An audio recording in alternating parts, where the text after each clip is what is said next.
వెన్నెలవే వెన్నెలవే మిన్నే దాటి వస్తావా విరహాన జోడి నీవే. ఓయ్ ఎవరు? మహా. ఏంటి మహా ఇక్కడ నువ్వు మాత్రమే ఒంటరిగా కూర్చుని భోజనం చేస్తున్నావు? నీకోసం ఒకళ్ళు చాలాసేపటి నుంచి మేడ మీద ఎదురు చూస్తున్నారు. నేను చంద్రుణ్ణి అంటున్నాను. అవును, నువ్వు వెన్నెల ముద్దలు తింటావంట కదా, నీ విన్నానులే. కాదు, మేడ మీద భోజనం చేస్తావని ఇరుగు పొరుగు అనుకుంటుంటే, సరే అది వదిలే. నీకు విషయం తెలుసా? మేడ మీద మనోసారు ఒంటరిగా వెన్నెలను చూస్తూ ఫీల్ అవుతున్నారు. అది చూస్తుంటే ఆయనలో ఏదో ఒక లవ్ మ్యాటర్ జరుగుతుంది అనిపిస్తోంది. నువ్వు ఇంట్లో సీనియర్ కదా, నీకేమో తెలుసా దాని గురించి? అలాంటివి నాకేం తెలియవు. ఎంత అమాయకంగా మాట్లాడుతున్నావు మహా. అది మన యజమానులు ఎప్పుడు కుటుంబ విషయాలు పనులకి తెలియకూడదు, కారులో డ్రైవర్ని పెట్టుకుని రహస్యాలు మాట్లాడకూడదని చాలా చాలా సీక్రెట్ గా ఉంచుతారు. పని వాళ్ళు మనమే కదా పూనుకొని తెలుసుకోవాల్సింది. అలా చూడకు మహా, ఇందులో 2 మంచి విషయాలు కూడా ఉన్నాయి.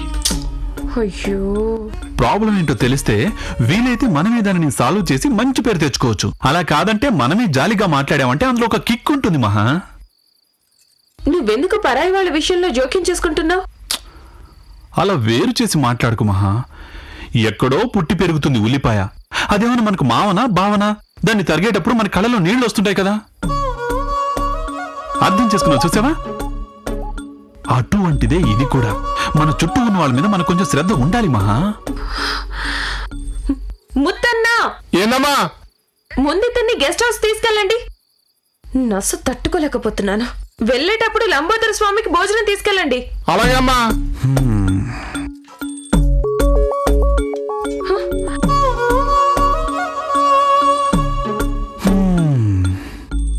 మంచి చెప్తే తప్పు అనుకుంటారు. రే సుబ్రహ్మణ్య బాబు, నా పేరు ముత్తు. నన్ను నేను పిలుచుకుంటున్నానయ్యా. నీ గొప్పదనం ఈ లోకానికి తెలియట్లేదురా. నిజమే బాబు, వచ్చిన మొదటి రోజే నువ్వైనా నా గురించి తెలుసుకుంటున్నావు. నీ గొప్పదనం కూడానా? సరే వదిలే. ఎలా వదిలేయగలను బాబు? ఈ ఇంటికి 10 ఏళ్లుగా గాడిద చాకరీ చేస్తున్నాను. ఈ ఇంటికి 10 ఏళ్లుగా చాకరీ చేస్తున్నాను అంటున్నాను. చూడు, గాడిద గాండ్రిస్తుంది, కుక్క మరుగుతుంది. మైండ్లో ఫిక్స్ చేసుకో. ఇలాంటి విషయాలు మన దగ్గర చాలా ఉన్నాయి. ఒక్క పెగ్గు వేయనిదే నిదుర నాకు రాదు కదా.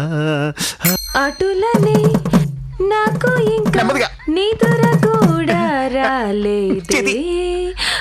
నిద్ర పట్టట్లేదా?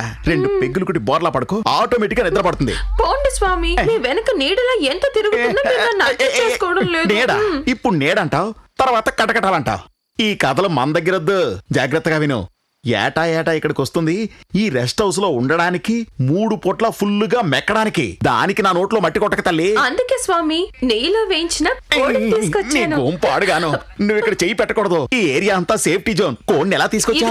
ఇందులో ఉంది. పెట్టెలోనా? మొట్టమొదటిసారి కోడికి సెవ పెట్టి చేసింది నువ్వే. ఏది చూద్దాం. ఆహా, ఏంటిది? వంగినప్పుడు చనిపోయినట్టుందే.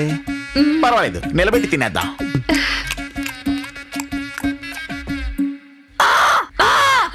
స్వామి ఏమైంది?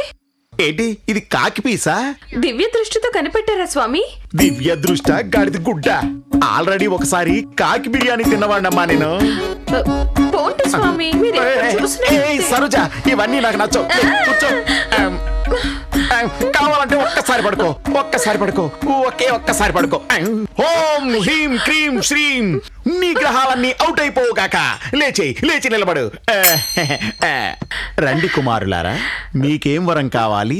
నోరు మీద ఏమా? బట్టలొతుకుమని నిన్ను పనిలో పెడితే దొంగ స్వామితో కలిసి కులుకుతున్నావా?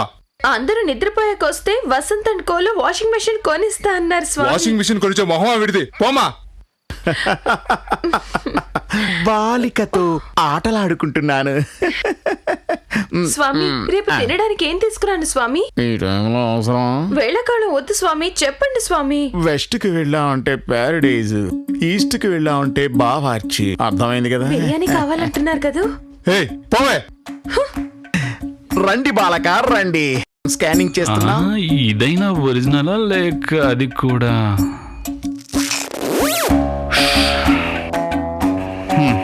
ఇదిగో ఇందులో తడిబట్లు ఉన్నాయి, వెళ్ళారే.